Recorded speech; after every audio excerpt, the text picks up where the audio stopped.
Hello दोस्तों, स्वागत है आप सभी का आपके अपने tube channel target botany classes में। दोस्तों, इस वीडियो में हम लोग एसएसटी का क्वेश्चन प्रैक्टिस करने वाले हैं, ठीक है।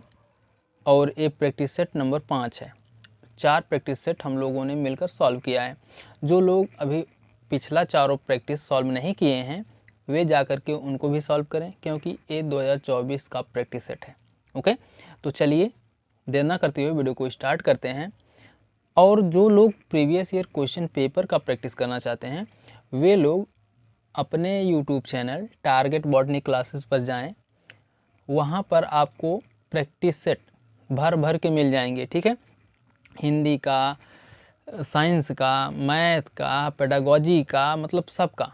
जितने भी सी-टेट के एग्ज़ाम में क्वेश्चन आते हैं, टॉपिक आते हैं, उनसे रिलेटेड और प्रीवियस ईयर क्वेश्चन पेपर सभी के सभी आपको अपने YouTube channel target botany classes पर मिल जाएगा। ओके, तो आप लोग जाइए वहाँ से। अगर आप लोगों को previous year question paper solve करना है तो महा मैराथन का क्लास है, उसे देख लीजिए आप लोग। उसमें आपको 2011 से लेकर 2024 तक के जितने भी सी-टेट के एग्ज़ाम हुए हैं सभी के प्रीवियस ईयर क्वेश्चन पेपर मिल जाएंगे। ओके, तो चलिए देर ना करते हुए वीडियो को स्टार्ट करते हैं। देखिए, पहला क्वेश्चन है, सन 2012 निम्नलिखित में से किस प्रकार से भी लिखा जा सकता है? किस प्रकार से लिखा जा सकता है भाई, बताइए। एक बात और आप लोगों को बता दें, ये जो लिपापोती हुई है ना, मतलब ऑब्जेक्टिव क्वेश्चन में जो रेड कलर से ऑप्शन पर टिक हुआ है वे आप लोगों को कंफ्यूज करने के लिए किया गया है, ठीक है। देखते हैं कितने लोग अपने खुद के माइंड से सोच समझ कर क्वेश्चन का आंसर देते हैं और कितने लोग जिस पर टिक लगा है उसी को अपना आंसर बता दे रहे हैं, ठीक है। तो यहाँ पर आपके माइंड को भी आंका जा रहा है कि आप अपने बुद्धि से आंसर देते हैं, सोच समझ कर आंसर देते हैं, या फिर जिस पर टिक लगा हुआ वही आंसर बता दे रहे हैं, ठीक है। ये ज़रूरी नहीं है कि जिस ऑप्शन पर टिक लगा है 100% सही ही हो, गलत भी हो सकता है। ओके, तो आप लोगों को अपने माइंड से सोच समझ करके जवाब देना है। ओके, तो चलिए बताइए भाई कौन सा ऑप्शन सही होगा इसमें, जल्दी बताइए। देखिए, इसमें ऑप्शन नंबर बी सही है, AD 2012, ठीक है। सन 2012 को हम लोग AD 2012 के रूप में भी लिख सकते हैं, ठीक है। और AD का फुल फॉर्म होता है एन्नो डोमिनी, ठीक है। लिख दे रहे हैं, देखिए AD, ठीक है। AD बराबर एन्नो डोमिनी,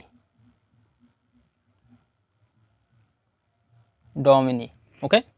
आगे देखते हैं अगला क्वेश्चन। देखिए, ऋग्वेद, ठीक, ऋग्वेद काल में कौन से 3 देवता खास करके प्रमुख थे, बताइए भाई। बताइए भाई कौन सा ऑप्शन सही है। अग्नि, इंद्र तथा सोम, ठीक है। ऑप्शन नंबर डी सही है। वेदों की संख्या कितनी है भाई, वेदों की संख्या 4 है। कौन कौन से हैं, ऋग्वेद, यजुर्वेद, सामवेद तथा अथर्ववेद, ठीक है। ऋग्वेद प्राचीनतम वेद है, मतलब सबसे पुराना वेद कौन सा है, ऋग्वेद है, जिसमें 1028 सूक्ति हैं। इस वेद को जिस काल में लिखा गया उसे ऋग्वैदिक काल यानी 1500 ईसा पूर्व से 1000 ईसा पूर्व कहते हैं, ठीक है।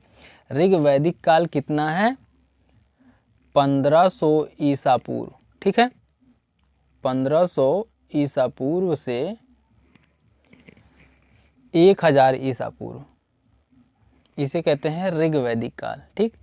इस काल में अग्नि, इंद्र तथा सोम प्रमुख देवता थे। ओके, देखिए अगला क्वेश्चन। देखिए, विनय पिटक ग्रंथ निम्नलिखित में से किससे संबंधित है, बताइए भाई किससे संबंधित है। बौद्ध संघ के नियम से। ठीक है, ऑप्शन नंबर सी सही है। विनय पिटक ग्रंथ बौद्ध संघ के नियमों से संबंधित है।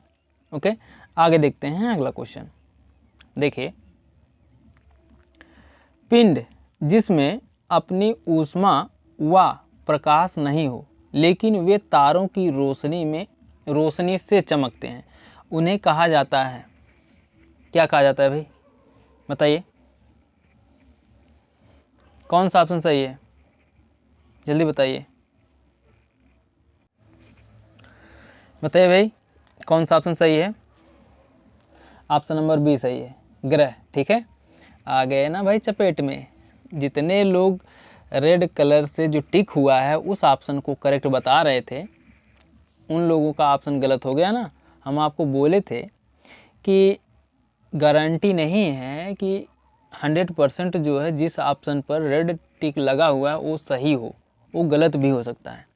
इसीलिए हम आपको सतर्क पहले कर दिए थे कि आप अपने बुद्धि विवेक सोच समझ कर आंसर दीजिएगा। ओके, तो चलिए, ऑप्शन नंबर बी सही है इसमें।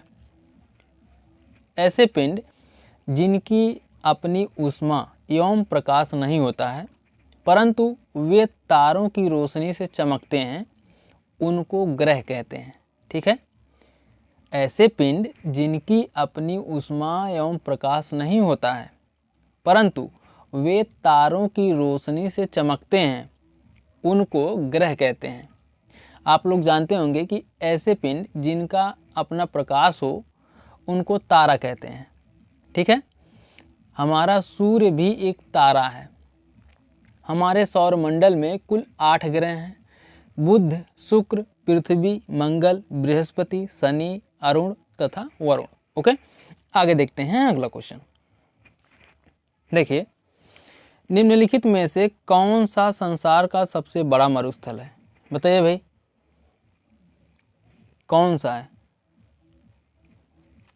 ऑप्शन नंबर बी सही है, सहारा मरुस्थल। ओके, आगे देखते हैं अगला क्वेश्चन। देखिए, सुएज नहर जोड़ती है, बताइए भाई, सुएज नहर जोड़ती है, किसे जोड़ती है भाई? भूमध्य सागर और लाल सागर को। ठीक है, ऑप्शन नंबर सी सही है।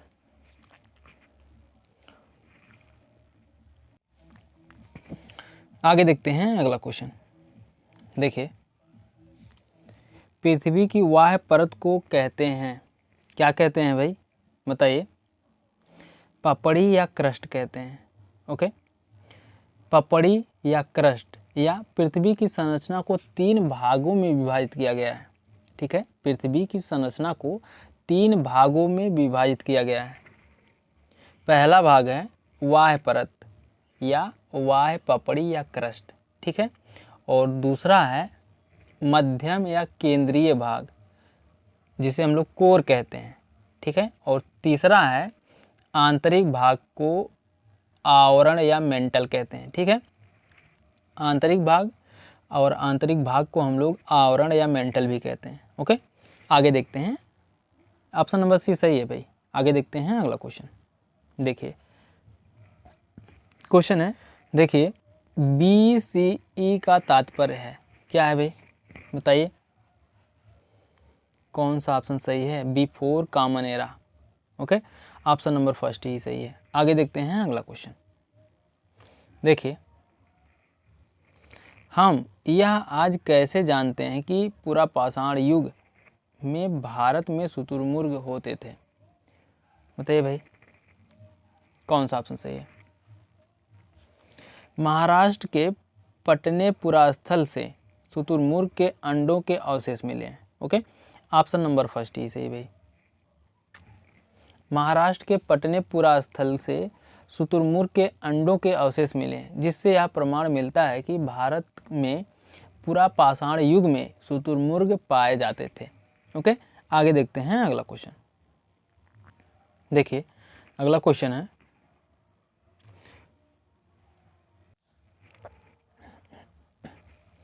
बुद्ध द्वारा लालसाओं व इच्छाओं की तृष्णा को निम्नलिखित में से क्या बताया गया है? बुद्ध द्वारा लालसाओं व इच्छाओं की तृष्णा को इनमें से क्या बताया गया है? बताइए भाई,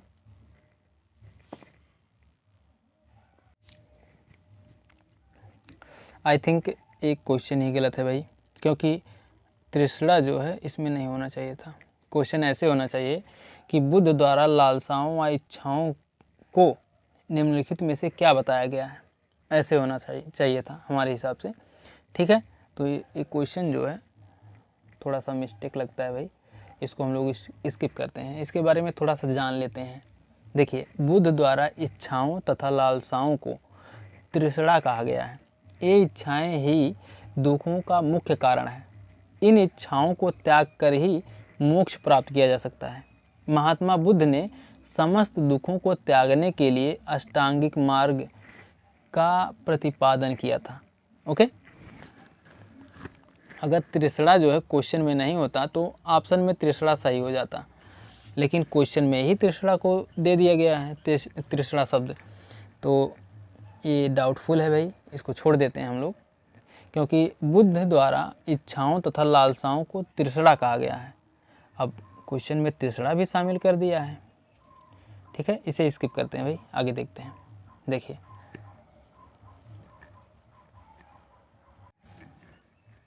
देखिए भाई, साम्राज्यों पर निम्नलिखित अभिकथन ए और कारण आर को पढ़िए भाई। पढ़ते हैं हम दोनों क्या, हम लोग पढ़ते हैं भाई। देखिए, अभिकथन ए है, सम्राटों को अधिक संसाधनों की जरूरत थी क्योंकि उनका साम्राज्य बड़ा था और उसकी सुरक्षा के लिए एक बड़ी सेना चाहिए थी। बिल्कुल सही भाई, ठीक है। अभिकथन है, अब कारण पढ़ते हैं भाई। कारण क्या है? करों एवं शुल्कों को एकत्र करने के लिए अधिक संख्या में अधिकारी नियुक्त किए गए। ये भी सही है भाई। ए और आर दोनों सही हैं तथा आर सही व्याख्या करता है कि ओके, ऑप्शन नंबर ए ही सही हो जाएगा। ओके, आगे देखते हैं अगला क्वेश्चन। देखिए, अगला क्वेश्चन है, देखिए, भारत में कपड़ा उद्योग के संबंध में दादन व्यवस्था यानी पुटिंग आउट प्रणाली से क्या तात्पर्य है भाई? बताइए क्या तात्पर्य है? व्यापारी द्वारा बुनकर को कच्ची सामग्री उपलब्ध करवाना और उससे बुना हुआ सामान कपड़ा लेना। ठीक है, ऑप्शन नंबर फर्स्ट सही है भाई। देखिए, भारत में कपड़ा उद्योग के संबंध में दादन व्यवस्था यानी पुटिंग आउट प्रणाली से तात्पर्य व्यापारी द्वारा बुनकर को कच्ची सामग्री उपलब्ध कराना या उत्पन्न कराना और उससे बना हुआ सामान या कपड़ा लेना। स्मरण रहे कि आरंभिक समय में अंग्रेज भारत में दादन व्यवस्था यानी पुटिंग आउट प्रणाली, ठीक है, अंग्रेजों, ठीक है, आरंभिक समय में अंग्रेज भारत में दादन व्यवस्था यानी पुटिंग आउट प्रणाली का ही प्रयोग करते थे। इस व्यवस्था में वे कम श्रम लागत पर बुना हुआ कपड़ा प्राप्त करते थे। ओके, तो देखिए इसमें ऑप्शन नंबर फर्स्ट सही है। फर्स्ट के साथ जाइएगा आप लोग भाई, ना कि देख लें ऑप्शन नंबर डी पर टिक लगाए भाई तो ऑप्शन नंबर डी ही बताएं। ओके, चलिए आगे देखते हैं। देखिए, निम्नलिखित में से कौन सी घटना या घटनाओं ने ब्रिटिश राज के खिलाफ भारत में राष्ट्रवादी आंदोलन के लिए प्रेरित किया? बताइए भाई।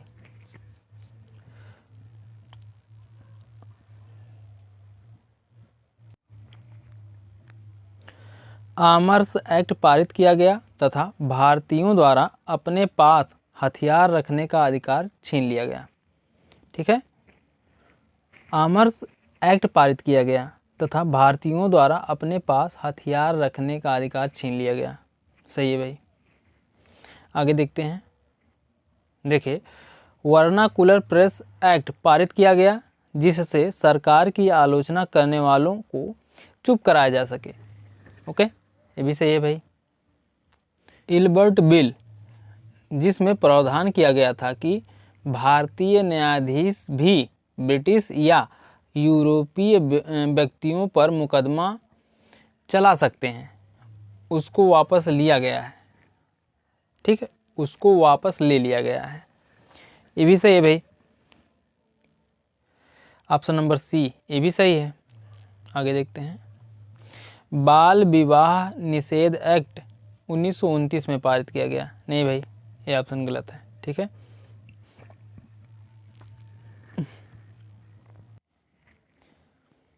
इसलिए ऑप्शन नंबर डी गलत हो जाएगा। तो ए बी सी तीनों सही हैं। ओके, ऑप्शन नंबर ए सही है इसमें भाई। आगे देखते हैं अगला क्वेश्चन।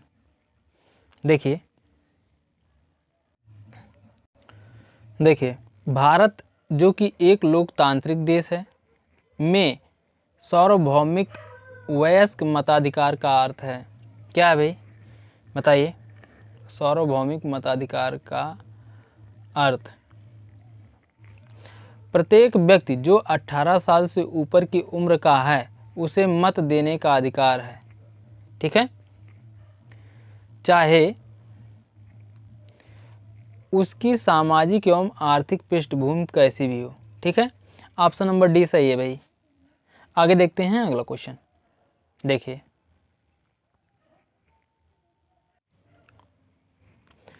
आदिवासियों के विषय में निम्नलिखित वक्तव्यों पर विचार करें और सही विकल्प की पहचान करें। बताइए भाई, आदिवासी मुखियाओं ने औपनिवेशिक काल में अपनी प्रशासनिक शक्तियों को खो दिया। सही है भाई। आगे देखते हैं, आदिवासी मुखियाओं को कुछ गांवों की भूमि पर अपना स्वामित्व बनाए रखने की अनुमति दी गई। ये भी सही है भाई। आगे देखते हैं, अपने लोगों में आदिवासी मुखियाओं का परंपरागत आधिपत्य बना रहा। बताइए भाई, कौन कौन से ऑप्शन सही हैं? सी वाला ऑप्शन गलत है भाई, ए और बी ठीक है सही है, इसलिए ऑप्शन ए सही हो जाएगा। आगे देखते हैं अगला क्वेश्चन। देखिए अगला क्वेश्चन है, देखिए कथन ए तथा आर को पढ़ें और सही विकल्प चुनें। चलिए भाई पढ़ते हैं। देखिए, प्रधानमंत्री जवाहरलाल नेहरू ने स्वतंत्र भारत की विदेश नीति की रूपरेखा शीत युद्ध के संदर्भ में गुट निरपेक्षता के सिद्धांत के आधार पर तैयार की। ओके ठीक है भाई। उसके बाद कारण जानते हैं भाई। गुट निरपेक्ष आंदोलन ने दुनिया के देशों से आह्वान किया कि वे गुट निरपेक्ष आंदोलन ने दुनिया के देशों से आह्वान किया कि वे दो मुख्य सैनिक गठबंधनों में से किसी एक में शामिल हो जाएं। नहीं भाई, ये सही नहीं है। ठीक है, कारण सही नहीं है। आगे देखते हैं। देखिए, ऑप्शन नंबर सी सही हो जाएगा, ये सही है परंतु आर गलत है। ओके, आगे देखते हैं अगला क्वेश्चन। देखिए, भारत में 35 साल से ऊपर के भारतीय नागरिक किसी भी राज्य के राज्यपाल के पद पर नियुक्त के लिए पात्र हैं। ओके, ऑप्शन नंबर बी सही है भाई। अनुच्छेद 153 के मुताबिक देश के प्रत्येक राज्य का एक राज्यपाल होगा। ठीक है, अनुच्छेद 153 के अनुसार प्रत्येक राज्य का एक राज्यपाल होगा तथा इसकी नियुक्ति राष्ट्रपति के द्वारा की जाती है। किसकी? राज्यपाल की नियुक्ति राष्ट्रपति द्वारा की जाती है। अनुच्छेद 157 ठीक है, अनुच्छेद 157 और 158 ठीक है, अनुच्छेद 157 और 158 में राज्यपाल के पद हेतु आवश्यक पात्रता निर्धारित की गई है। वह भारतीय नागरिक हो, उसकी उम्र कम से कम 35 वर्ष हो, वह किसी लाभ के पद पर ना हो। ओके, आगे देखते हैं अगला क्वेश्चन। देखिए, अगला क्वेश्चन है भारतीय संविधान के किस अनुच्छेद में अंतरराज्य परिषद की स्थापना का प्रावधान है? बताइए भाई, किस में? कौन सा ऑप्शन सही है भाई? बताइए। क्वेश्चन नंबर 48 है। ऑप्शन नंबर फर्स्ट सही है, अनुच्छेद 263, ठीक है, संविधान के अनुच्छेद 263 केंद्र तथा राज्यों के मध्य समन्वय स्थापित करने के उद्देश्य से अंतर्राज्यीय परिषद के गठन का प्रावधान करता है। इस संदर्भ में राष्ट्रपति को सार्वजनिक हित में ऐसी परिषद का गठन करने की शक्ति दी गई है और राष्ट्रपति ही परिषद के कार्यों, संगठन और प्रक्रिया का निर्धारण करता है। ओके, आगे देखते हैं अगला क्वेश्चन। देखिए अगला क्वेश्चन भाई, भारतीय संविधान की 6ठी अनुसूची के आधार पर असम, मेघालय, त्रिपुरा तथा मिजोरम के जनजाति क्षेत्रों के संदर्भ में राज्य का राज्यपाल निम्नलिखित में से क्या कर सकता है? बताइए भाई, क्या कर सकता है?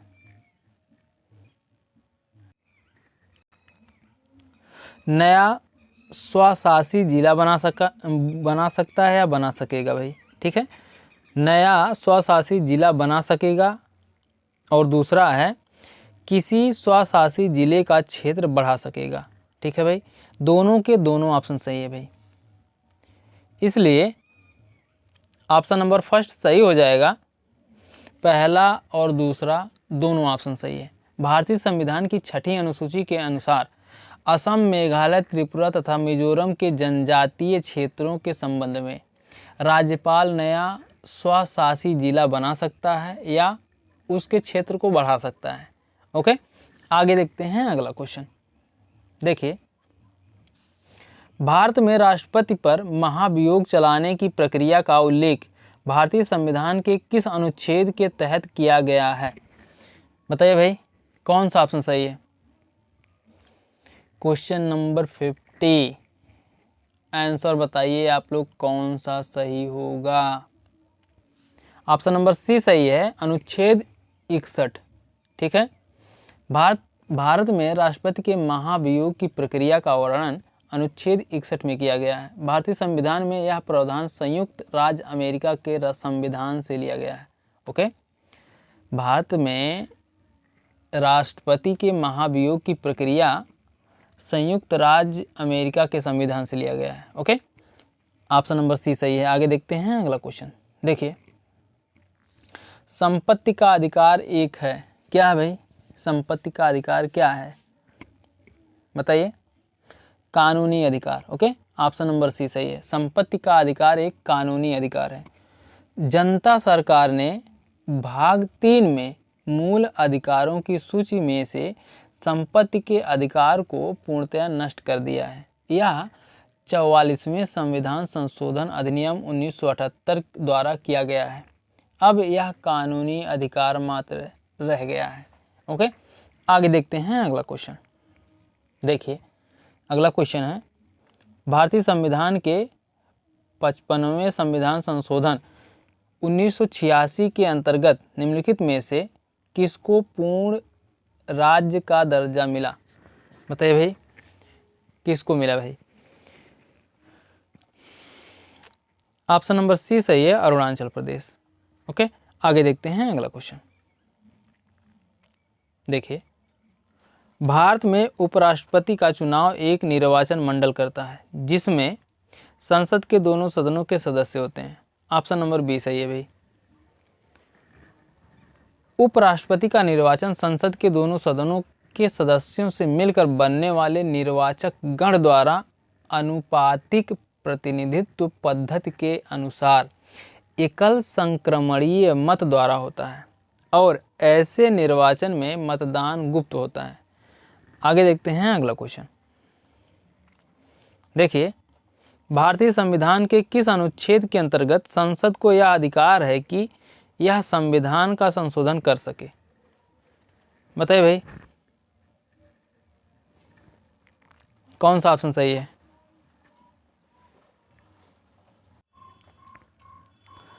ऑप्शन नंबर बी सही है, 368। ठीक है, 368 संविधान के भाग 20 का अनुच्छेद 368 संसद को संविधान तथा इसकी प्रक्रियाओं को संशोधित करने की शक्तियां प्रदान करता है।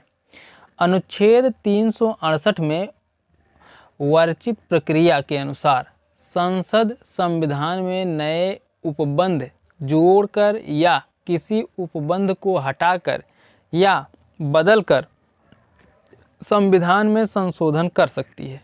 ओके, आगे देखते हैं अगला क्वेश्चन। देखिए,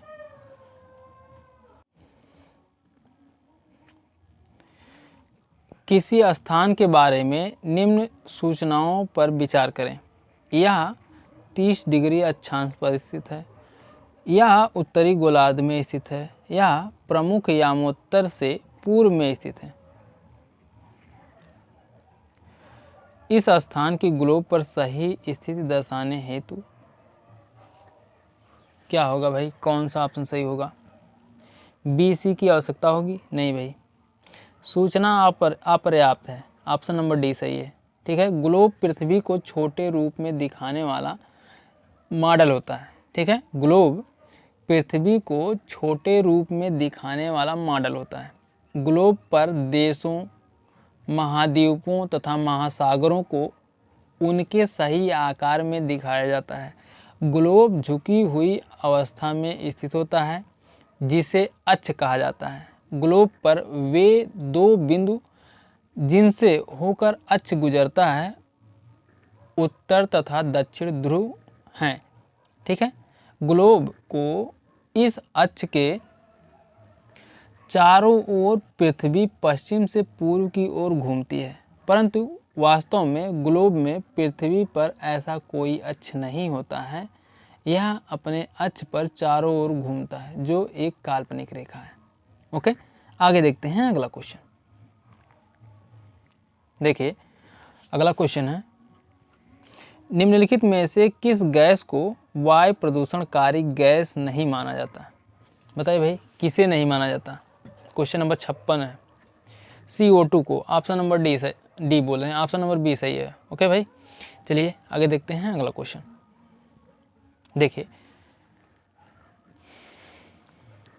कुल प्रजनन दर। ठीक है, कुल प्रजनन दर को महिलाओं की अपनी संपूर्ण प्रजनन आयु के दौरान जन्म लेने वाले बच्चों की संख्या के रूप में व्यक्त किया जाता है। ऑप्शन नंबर बी सही है। ओके, आगे देखते हैं अगला क्वेश्चन। देखिए,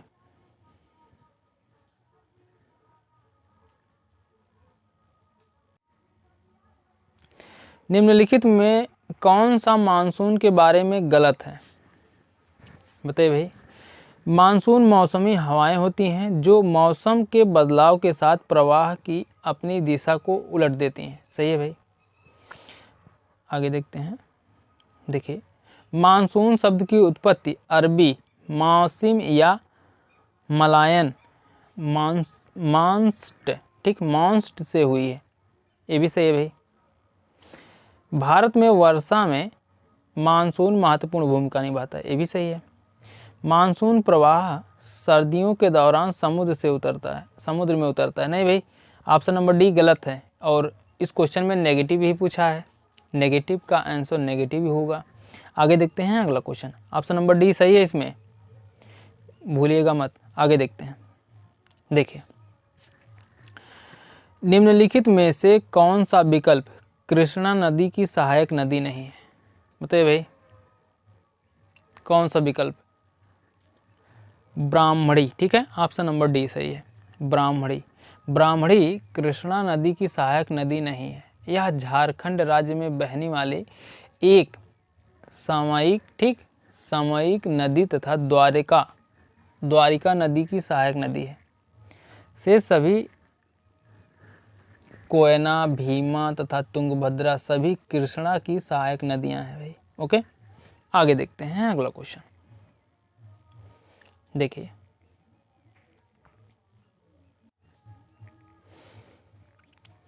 निम्न जोड़ों पर विचार करिए भाई। रूढ़ प्रतीक मानचित्रों की एक विश्वव्यापी भाषा होती है जिसे सभी आसानी से समझ सकते हैं। सही है भाई।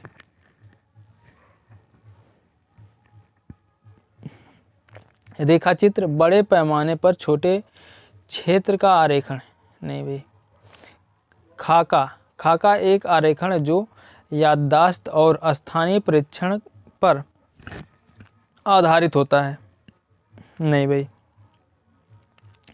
इसमें ऑप्शन नंबर बी सही हो जाएगा भाई, ठीक है, ऑप्शन नंबर बी सही हो जाएगा, केवल पहला ही सही है। आगे देखते हैं अगला क्वेश्चन। देखिए अगला क्वेश्चन है, तीस्ता नदी का उद्गम स्थल, बताइए भाई, तीस्ता नदी का उद्गम स्थल क्या है भाई? चोलमू झील। ओके, ऑप्शन नंबर डी सही है। आगे देखते हैं अगला क्वेश्चन।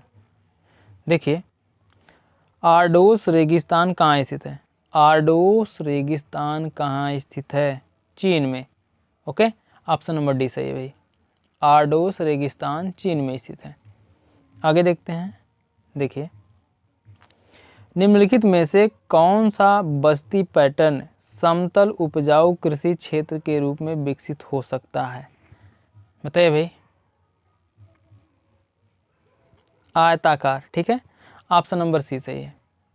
आगे देखते हैं, थोड़ा सा फास्ट करते हैं भाई क्वेश्चन, टाइम ड्यूरेशन बढ़ रहा है धीरे धीरे। सही कथन का पहचान करें या चयन करें। करिए भाई। वायु में ऑक्सीजन की मात्रा समान बनी रहती है क्योंकि मनुष्य तथा पशु सांस लेने में इसका प्रयोग करते हैं तथा पौधे इसका उत्पादन करते हैं, ठीक है, ऑप्शन नंबर बी सही है। आगे देखते हैं अगला क्वेश्चन। देखिए अगला क्वेश्चन है,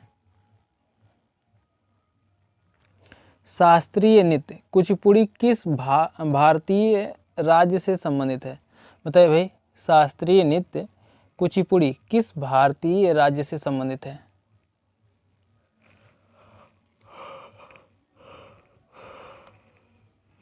ऑप्शन नंबर सी सही है, आंध्र प्रदेश। ओके, आगे देखते हैं अगला क्वेश्चन।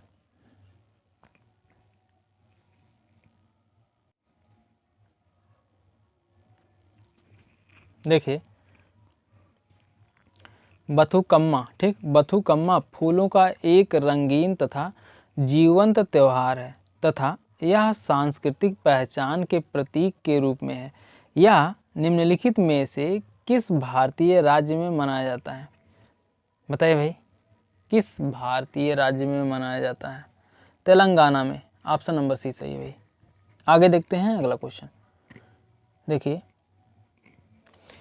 दिल्ली की सुरक्षा प्राचीर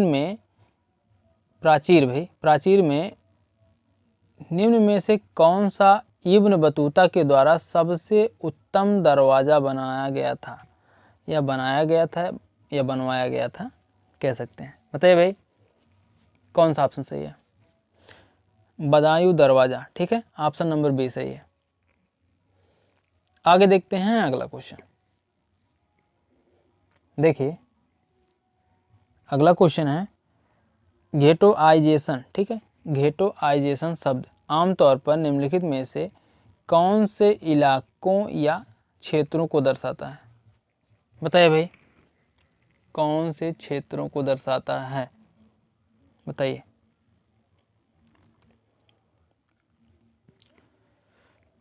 इलाका ए, जहां एक समुदाय के लोग या निवासी अपनी जान के भय के चलते एक साथ रहते हैं, ठीक है, ऑप्शन नंबर फर्स्ट ही सही है भाई। इलाका ए, जहां एक समुदाय के लोग या निवासी अपनी जान के भय के चलते एक साथ रहते हैं। ओके, आगे देखते हैं अगला क्वेश्चन।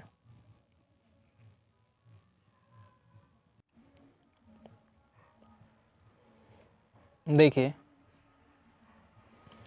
निम्नलिखित कथनों में से कौन सा संचार माध्यम और विज्ञापन के बीच के संबंध के व्याख्यान में सही है? बताइए भाई, क्या सही है?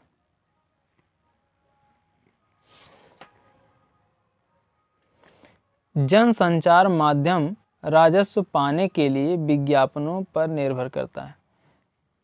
ये भी सही है भाई, ऑप्शन नंबर बी सही है। ओके, और ऑप्शन नंबर बी ऑप्शन में भी सही है, केवल बी सही है। जनसंचार, ठीक है, जनसंचार या संचार माध्यम और विज्ञापन के बीच में जनसंचार माध्यम और विज्ञापन के बीच के संबंध में व्याख्यान को स्पष्ट तरीके से ही कथन जैसे बड़े व्यापारिक प्रतिष्ठान व्याप्ति के लिए समाचारों के चुनाव में एक अहम भूमिका निभाते हैं तथा जनसंचार माध्यम राजस्व पाने के लिए विज्ञापनों पर निर्भर करता है। यह सही है। ओके, आगे देखते हैं। देखिए अगला क्वेश्चन है, भारतीय संविधान में यह प्रावधान होता है कि राष्ट्रपति लोकसभा के लिए 2 सदस्यों को मनोनीत करे। ये सदस्य किसका प्रतिनिधित्व करने वाले होने चाहिए? बताइए भाई। एंग्लो भारतीय समुदाय, ऑप्शन नंबर डी सही है। ओके, आगे देखते हैं अगला क्वेश्चन।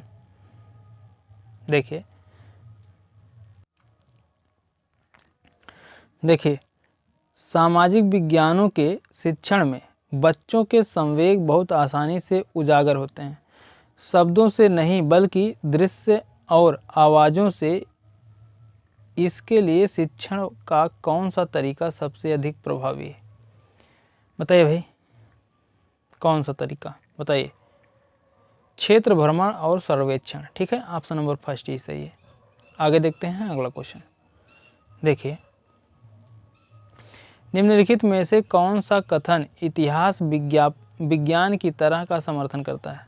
बताइए भाई, इतिहास विज्ञान की तरह का समर्थन करता है, इनमें से कौन सा कथन सही है? बताइए भाई। देखिए बाकी प्राकृतिक विज्ञानों की तरह इतिहास तथ्यों को स्थापित करने और अर्थ लगाने के लिए अपनी तकनीकों का अनुसरण करता है। ठीक है, ऑप्शन नंबर डी सही है भाई। ओके, आगे देखते हैं भाई। कितने लोग रेड कलर पर टिक लगा रहे हैं कि जिस ऑप्शन पर रेड कलर से टिक है वही ऑप्शन सही होगा? जो लोग ऐसा कर रहे होंगे उनकी तो गई भैंस पानी में। ठीक है, क्वेश्चन गलत करेंगे वो लोग, इसलिए आप लोग अपने माइंड से सोच समझ कर जवाब दीजिए, ना कि जिस पर टिक लगा है वही बता दें कि भाई यही ऑप्शन सही है। ठीक है, देखिए यह देखा गया है कि सांस्कृतिक, सामाजिक और वर्ग विभेद कक्षीय संदर्भ में अपने पक्षपात, पूर्वाग्रहों और अभिवृत्तियों को उत्पन्न करते हैं। अतः शिक्षण का उपागम होना चाहिए। कैसा होना चाहिए भाई? चर्चा उन्मुखी। ठीक है, ऑप्शन नंबर सी सही है। आगे देखते हैं अगला क्वेश्चन। देखिए अगला क्वेश्चन है,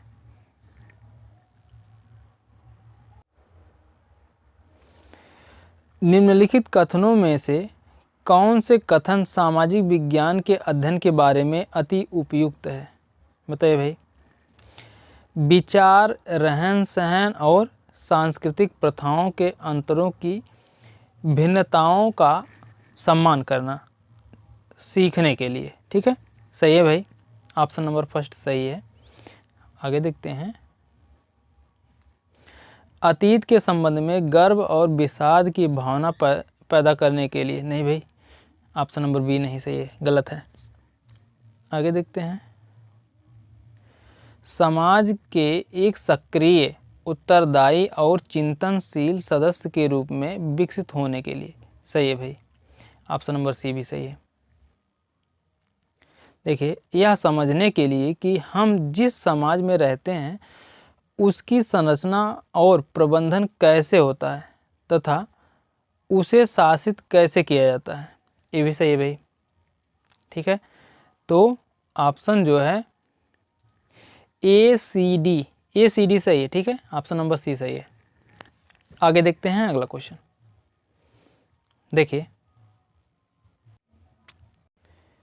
देखिए इनमें से कौन सा या कौन से प्रश्न पराबौद्धिक या मेटाकॉग्निटिव ज्ञान का आकलन करते हैं? बताइए भाई। कपड़ों के भिन्न भिन्न नाम उनके इतिहास के विषय में क्या बताते हैं? नहीं भाई, आगे देखते हैं।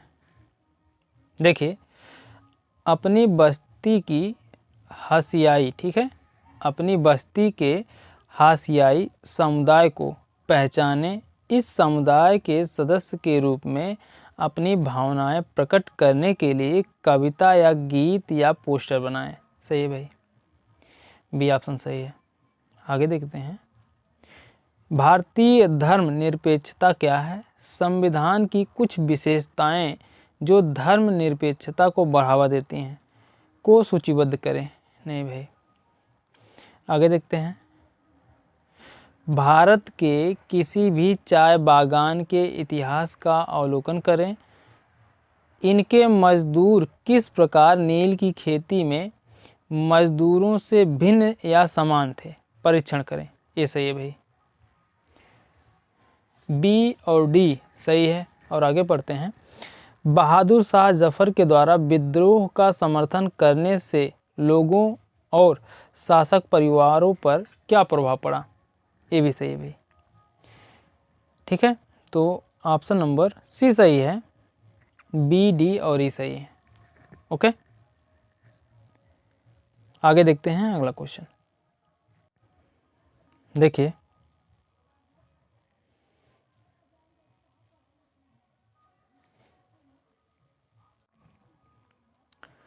देखिए, इतिहास के एक शिक्षक अपने छात्रों को बाबर के शासनकाल के दौरान हुए विभिन्न युद्धों के बारे में पढ़ाना चाहते हैं। निम्नलिखित में से कौन सा स्रोत इसके लिए प्राथमिक स्रोत हो सकता है? बताइए भाई, बाबरनामा या बाबर के संस्मरण, ठीक है। ऑप्शन नंबर ए सही है। कितने लोग बी के साथ जा रहे हैं? बी वाला गलत है भाई, ऑप्शन नंबर फर्स्ट सही है। ओके, आगे देखते हैं अगला क्वेश्चन।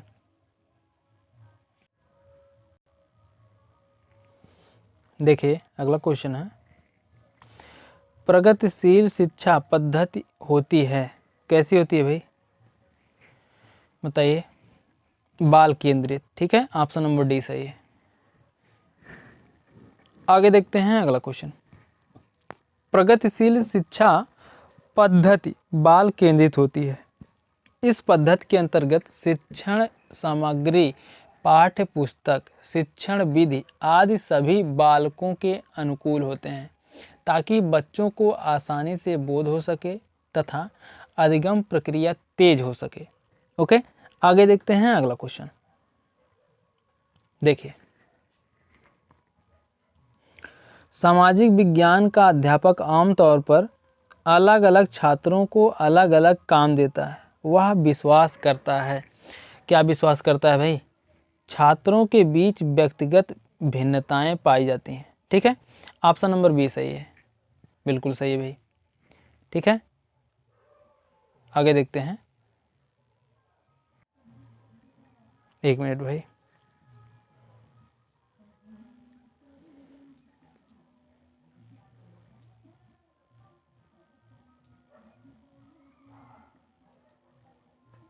देखिए, ये तो हो गया, 79 से करना है। देखिए, क्वेश्चन है, विद्यालय में सामाजिक विज्ञान के शिक्षण का एक मुख्य ध्येय ... क्या है भाई? बताइए। मुख्य ध्येय छात्रों में अपने सामाजिक तथा भौतिक संसार को समझने के लिए सही ज्ञान, मनोवृत्तियों तथा सुझाव को बढ़ावा देना। ओके, ऑप्शन नंबर फर्स्ट ही सही हो जाएगा। क्वेश्चन नंबर 79 का ऑप्शन नंबर फर्स्ट सही है। आगे देखते हैं अगला क्वेश्चन।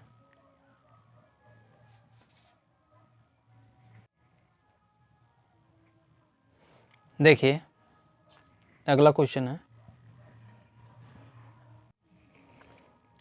देखिए, निम्नलिखित में से कौन सी गतिविधि भारतीय संविधान के क्षेत्र में आलोचनात्मक चिंतन के विकास के अवसर प्रदान या उपलब्ध कराती है? बताइए भाई, कौन से ऑप्शन? देखिए, बच्चे को अध्ययन या केस स्टडी उपलब्ध करानी चाहिए जिसमें लोग भारतीय संविधान में उल्लिखित विभिन्न अधिकारों को पाने के लिए संघर्ष करते हैं। ठीक है, ऑप्शन नंबर बी ही सही है। ठीक है, इस ऑप्शन में भी बी ही सही है।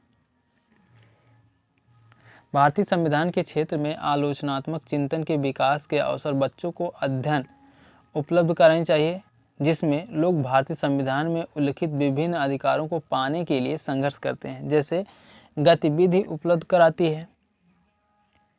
ऐसे मतलब केस स्टडी से तात्पर्य है कि किसी भी वस्तु की स्थिति का भली भांति बारीकी से जांच पड़ताल करना व जानना, इसका आधार विद्यार्थी की जिज्ञासी प्रवृत्ति को माना जाता है। ठीक है, आगे देखते हैं अगला क्वेश्चन। देखिए अगला क्वेश्चन है, देखिए निम्नलिखित प्रश्न सामान्यतः सामाजिक विज्ञान की कक्षा में प्रयोग किए जाते हैं, उनका चयन कीजिए जो समालोचनात्मक चिंतन के विकास के लिए विस्तृत अवसर उपलब्ध कराते हैं। बताइए भाई। नमक आंदोलन उपनिवेशवाद के विरुद्ध प्रतिरोध का प्रभावशाली प्रतीक था। क्या आप इस कथन से सहमत हैं? अपने उत्तर पुस्तिका में लिखिए या अपने उत्तर की पुष्टि कीजिए। यही ऑप्शन सही है भाई, ऑप्शन नंबर बी। ठीक है, देखिए यहाँ पर केवल ऑप्शन बी सही है। ओके, आगे देखते हैं अगला क्वेश्चन। देखिए सामाजिक विज्ञान में आलोचनात्मक चिंतन की प्रासंगिकता के संदर्भ में कौन सा कथन सत्य है? बताइए भाई, कौन सा कथन सत्य है?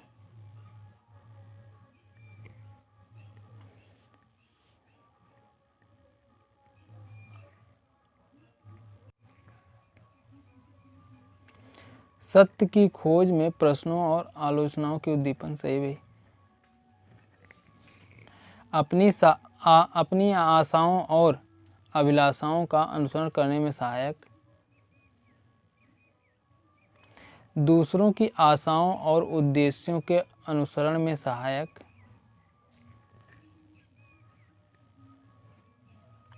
छात्रों को अज्ञानता और असमंजस से मुक्त करना चाहिए, और अधिगमकर्ताओं को विचार और वास्तविकता के अनुचित दावों से मुक्त करना।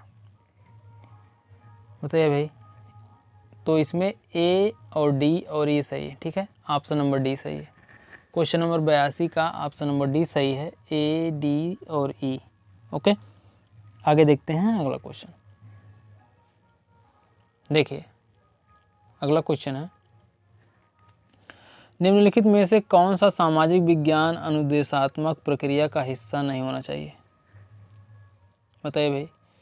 तथ्यों का श्रुत लेख, ऑप्शन नंबर ए सही है। आगे देखते हैं अगला क्वेश्चन। देखिए एक सामाजिक विज्ञान की शिक्षिका अपने विद्यार्थियों से निम्नलिखित प्रश्न पूछती है। पंचायत को एक समिति के द्वारा ही कार्य क्यों करना होता है? क्यों सरपंच को ही हमारी शक्तियां नहीं दे दी जाती? इसके द्वारा पूछा गया प्रश्न किस प्रकार के उत्तरों की अपेक्षा करता है? बताइए भाई, किस प्रकार के उत्तरों की अपेक्षा करता है?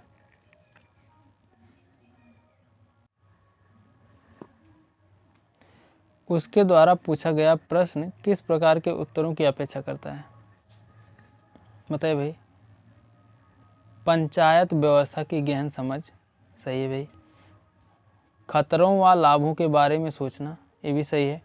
केवल व्यवस्था की कमियां दिखाना, नहीं भाई।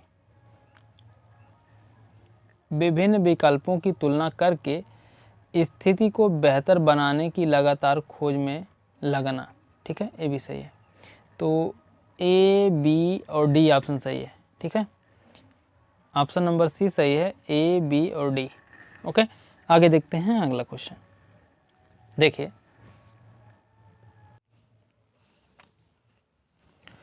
एक शिक्षिका अपने विद्यार्थियों के साथ असमानता के विरुद्ध संघर्ष के बारे में चर्चा करना चाहती है।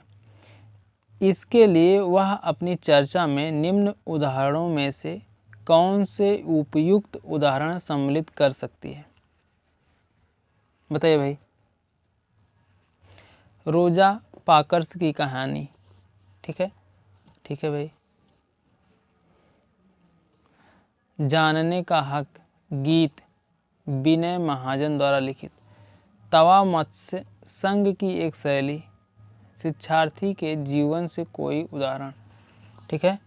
सभी के सभी ऑप्शन सही है भाई, इसलिए ऑप्शन नंबर डी सही हो जाएगा इसका।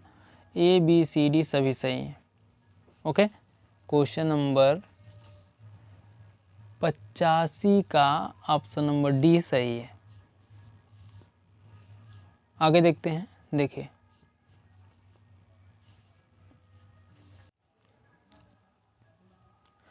एक सामाजिक विज्ञान शिक्षिका चाहती है कि उनके छात्र भारत में इस्पात उद्योगों के लिए एक पुरानी नीति को समझे, जिसके लिए वे एक पुराना लेख पढ़े। हालांकि इसके लेखक एवं नौकरशाह हैं, जिन पर रिश्वतखोरी का आरोप है।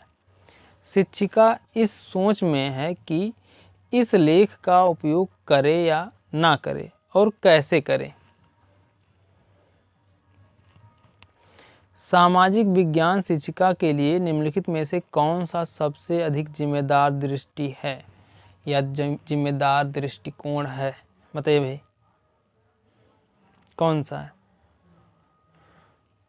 यह समझाएं कि हमें असंबंधित प्रतिष्ठा के बजाय शैक्षिक योग्यता पर लेखों का चयन करना चाहिए। ओके, ऑप्शन नंबर सी सही है भाई। आगे देखते हैं अगला क्वेश्चन। देखिए,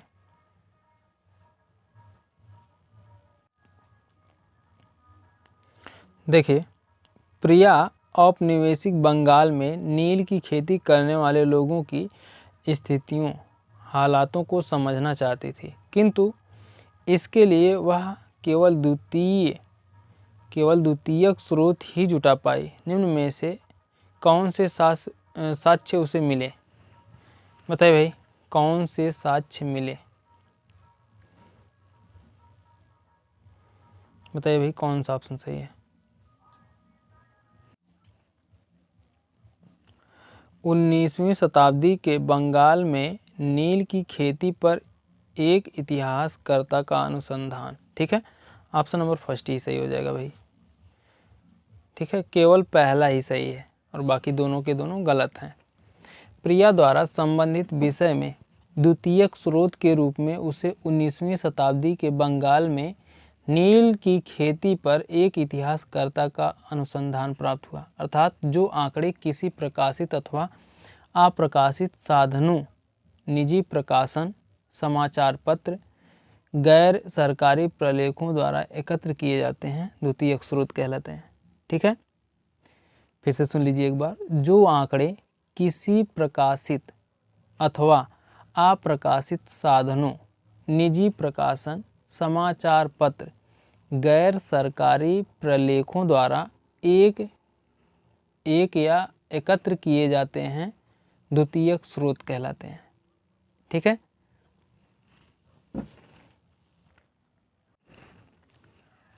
तो द्वितीयक स्रोत समझ गए आप लोग। जो आंकड़े किसी प्रकाशित अथवा अप्रकाशित साधनों, निजी प्रकाशन, समाचार पत्र, गैर सरकारी प्रलेखों द्वारा एकत्र किए जाते हैं, उन्हें द्वितीयक स्रोत कहते हैं। ओके, आगे देखते हैं अगला क्वेश्चन।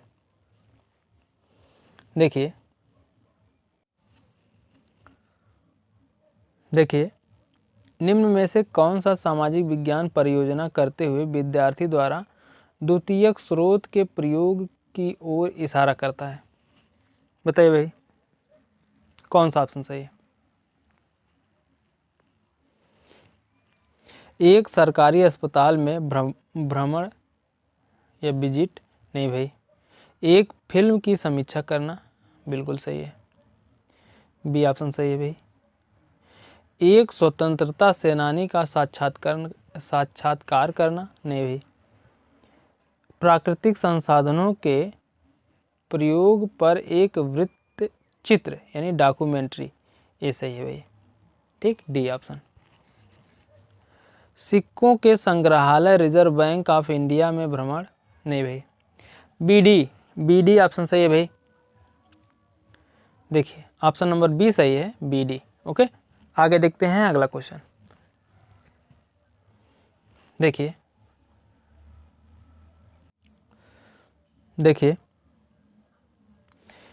दिल्ली में पढ़ाने वाली एक शिक्षिका अपने विद्यार्थियों को सहारा मरुस्थल में रहने वाले लोगों के जीवन को जानने के लिए निर्देश देना चाहती है। उसे निम्न में से कौन सा या कौन से कार्य अपने विद्यार्थियों को देने चाहिए? बताइए भाई, कौन से कार्य?